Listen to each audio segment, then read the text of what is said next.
নমস্কার বন্ধুরা, তিয়াসার রেসিপিতে সকলকেই স্বাগত জানাই। আজ হাজির হয়েছি পালং শাকের একটা দুর্দান্ত স্বাদে নিরামিষ রেসিপি নিয়ে, যেটা গরম গরম ভাতের সঙ্গে খেতে দুর্দান্ত লাগে। ঘরে থাকা সাধারণ কয়েকটা উপকরণ দিয়ে রেসিপিটা খুব সহজেই তৈরি করে নেওয়া যায়। তো চলুন রেসিপিটা দেখে নেওয়া যাক। এখানে আমি 1 আঁটি পালং শাক নিয়েছি। এবার এই পালং শাকটাকে প্রথমে ভালো করে বেছে নিতে হবে। এর মধ্যে যে হলুদ পাতা আর নোংরাগুলো রয়েছে সেগুলোকে একটু বেছে ফেলে দিতে হবে। তো দেখুন, পালং শাকগুলোকে আমি পরিষ্কার করে বেছে নিয়েছি। এবার এই পালং শাকগুলোকে কেটে নিতে হবে। পালং শাকের গোড়ার দিকটা এইভাবে কেটে ফেলে দিচ্ছি।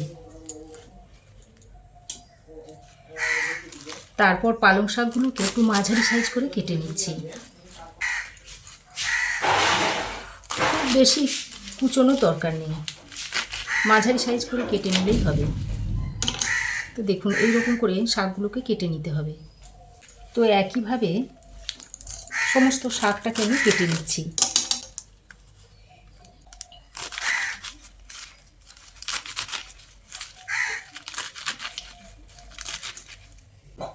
দেখুন, সমস্ত শাক আমি কেটে নিয়েছি।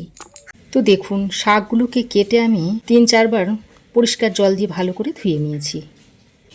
এছাড়াও আমি এখানে নিয়েছি কুমড়ো, বেগুন, নিয়েছি শিম, মূলো আর নিয়েছি আলু। সব কিছু আমি চৌকো করে কেটে নিয়েছি।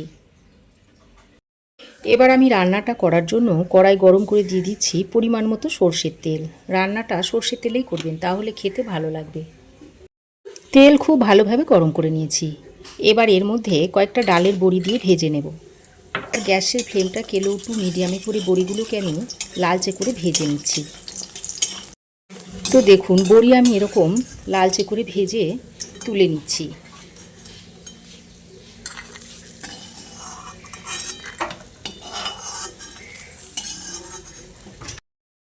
বড়ি ভেজে তুলে নেওয়ার পর ওই তেলের মধ্যে আমি এখানে নিয়েছি রাঁধুনি, 5 ফোড়ন, হলুদ সর্ষে আর কালো সর্ষে। এগুলো এখন এর মধ্যে দিয়ে দিচ্ছি।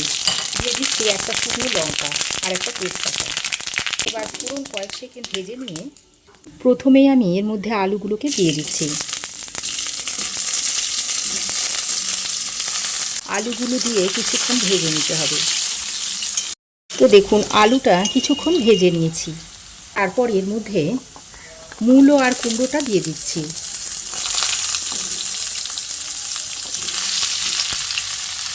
যে সবজিগুলো সেদ্ধ হতে একটু বেশি সময় লাগে সেগুলোকে আমি আগে দিয়ে দিচ্ছি, আর যেগুলো নরম সবজি সেগুলো শেষের দিকে দেবো।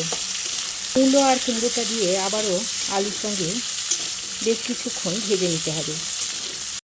মূলো আর কুমড়োটা দিয়ে আলুর সঙ্গে আরও কিছুক্ষণ ভেজে নিয়েছি। এবার আমি কেটে রাখা বেগুন আর শিমটা দিয়ে দিচ্ছি। শিম আর বেগুন যেহেতু খুব তাড়াতাড়ি রান্না হয়ে যায়, তাই বেগুন আর শিমটাকে শেষে দিলাম।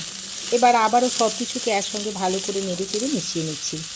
সবজিগুলোকে বেশ কিছুক্ষণ সময় ধরে ভালো করে কষিয়ে নেওয়ার পর এবার এখানে আমি গ্রেট করা আদা দিয়ে দিচ্ছি।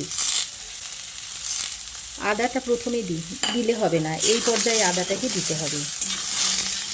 আদাটা দিয়ে আবারও সব কিছুকে একসঙ্গে ভালো করে নেড়ে চেড়ে মিশিয়ে নিচ্ছি। আদা দিয়ে ভালো করে নেড়ে চেড়ে মিশিয়ে নেওয়ার পর এর মধ্যে দিয়ে দিচ্ছি পরিমাণ মতো হলুদ আর দিয়ে দিচ্ছি স্বাদ মতো নুন। এবার হলুদ আর নুনটা দিয়ে আবারও সবজির সঙ্গে ভালো করে নেড়ে চেড়ে মিশিয়ে নিচ্ছি। দেখুন, খুব ভালো করে সবজিগুলোকে নেড়ে চেড়ে মিশিয়ে নিয়েছি। এবার আমি এই পর্যায়ে কেটে রাখা শাকগুলো অল্প অল্প দেব। এইভাবে অল্প অল্প করে দেব আর নেড়ে চেড়ে মিশিয়ে নেব। সব শাকটা একবারে দিলে হবে না, বারে বারে দিয়ে শাকটাকে মিশিয়ে নিতে হবে। আর যে পরিমাণ সবজি নেবেন শাকটা তার থেকে একটু বেশি নিতে হবে। সমস্ত শাক দেওয়া হয়ে গেলে আবারও ভালো করে নেড়ে চেড়ে মিশিয়ে নিচ্ছি। আর এই রান্নাতে আমি জলের ব্যবহার করব না, জল ছাড়াই এই শাক থেকে যে জলটা বেরোবে তাই দিয়েই শাকটা রান্না হয়ে যাবে। তো দেখুন, খুব ভালো করে নেড়ে চেড়ে শাকটাকে সবজির সঙ্গে মিশিয়ে নিয়েছি। এবার গ্যাসের ফ্লেমটাকে লো টু মিডিয়ামে করে একটা ঢাকনা লাগিয়ে শাকটাকে বেশ কিছুক্ষণ এইভাবে ঢাকা দিয়ে রান্না করে নিতে হবে। ওদিকে শাকটা রান্না হতে থাকে আর এদিকে ততক্ষণে একটা তড়কা প্যানের মধ্যে দিয়ে দিচ্ছি 1 চামচ মতো গোটা জিরে। আর গ্যাসের ফ্লেম অন করে লো টু মিডিয়াম ফ্লেমে গোটা জিরেটাকে ভালো করে ভেজে নিতে হবে। এবার জিরেটা যখন এইভাবে একটু হালকা চটপট করতে শুরু করবে সেই পর্যায়ে জিরেটাকে নামিয়ে নিতে হবে। তারপর নামিয়ে এটাকে একটু ঠান্ডা করে গুঁড়ো করে নেব। এদিকে ঢাকা খুলে খুলে শাকটাকে মাঝে মাঝে এইভাবে একটু নেড়ে চেড়ে নিতে হবে। তো দেখুন শাক থেকে বেশ অনেকটা পরিমাণে জল বেরিয়েছে, আর এই জল দিয়ে কিন্তু শাকটা রান্না হয়ে যাবে। তো আরও একবার ভালো করে নেড়ে চেড়ে মিশিয়ে নিয়ে শাকটাকে আবারও ঢাকা দিয়ে আরও কিছুক্ষণ রান্না করে নেব। এইভাবে ঢাকা দিয়ে দিয়ে শাকটাকে রান্না করে নিতে হবে। তো দেখুন ঢাকা দিয়ে প্রায় 4-5 মিনিট মতো আমি লো টু মিডিয়াম ফ্লেমে রান্না করে নিয়েছি, আর মাঝে মাঝে ঢাকাটা খুলে আমি নেড়ে দিয়েছিলাম। আর দেখুন সবজি খুব ভালোভাবে সেদ্ধ হয়ে গেছে। এবার স্বাদের ব্যালেন্সের জন্য এই পর্যায়ে আমি অল্প পরিমাণে একটু চিনি দিয়ে দিই। তবে যারা চিনি পছন্দ করেন না তারা দেবেন না। চিনিটা দিয়ে আবারও শাকের সঙ্গে ভালো করে নেড়ে চেড়ে মিশিয়ে নিচ্ছি। এবার যে বড়িটা ভেজে রেখেছিলাম সেই বড়ি থেকে কয়েকটা নিয়ে এইভাবে হাতের সাহায্যে ভেঙে কয়েকটা দিয়ে দিচ্ছি, আর বাকি বড়িগুলো গোটা গোটায় দিয়ে দিচ্ছি।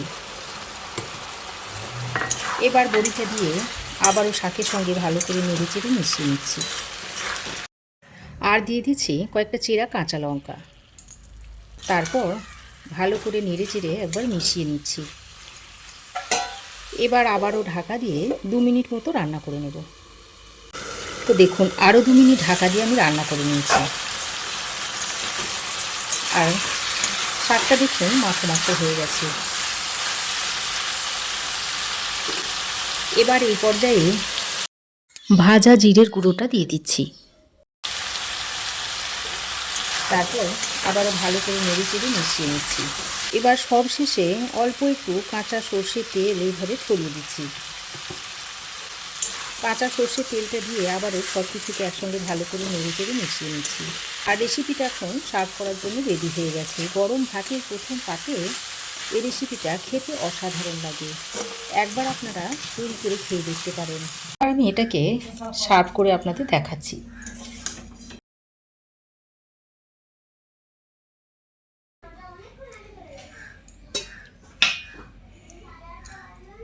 তো রেসিপি কেমন লাগলো অবশ্যই কমেন্ট করে জানাবেন। ভালো লাগলে একটা লাইক ও শেয়ার করবেন। পাশে থাকা বেল আইকনটা অবশ্যই প্রেস করে দেবেন। আর আমার চ্যানেলে যদি নতুন হয়ে থাকেন তো প্লিজ চ্যানেলটাকে সাবস্ক্রাইব করার অনুরোধ রইল। আজ এ পর্যন্তই। আবার দেখা হবে নতুন কোনো রেসিপি নিয়ে নেক্সট এপিসোডে। সে পর্যন্ত ভালো থাকবেন, সুস্থ থাকবেন।